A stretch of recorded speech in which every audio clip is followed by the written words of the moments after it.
Praise the lord.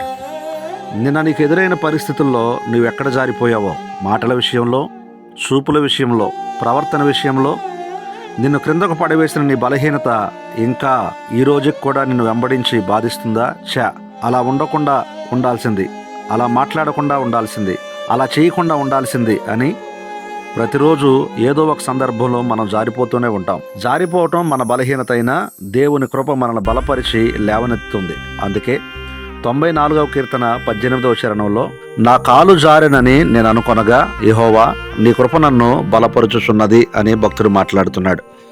కొందరు ఆలోచనలో జారిపోతారు, దేవుడు నన్ను మర్చిపోయాడు, నా పరిస్థితే అని అనుకుంటూ.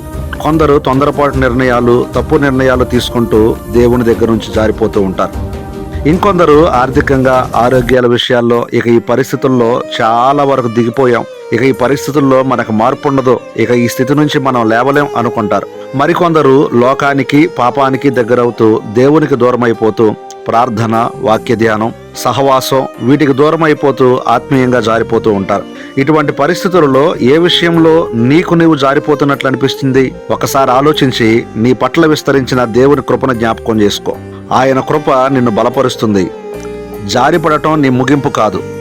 దేవుని కృపతో బలపడి లేవటం నీకు మరో క్రొత్త ప్రయాణానికి ప్రారంభం. నీ అడుగులు బలహీనమైన నిన్ను నిలబెట్టేది దేవుని కృప మాత్రమే. మనం క్రింద పడిపోవడానికి ఒక్క క్షణం చాలు, కానీ మళ్ళీ మనం లేచి నిలబడాలి అంటే దేవుని కృప తప్పనిసరిగా మనకు కావాలి. అందుకే మన పాదములు జారిన దేవుడు ఆయన కృపచేత మనల్ని బలపరిచి నిలబెడతాడు. కాబట్టి ఈరోజు ఆయన కృప కొరకు మనం వేడుకొని ఆయన కృపలో మనం ముందుకు సాగుదాం. ఆమెన్.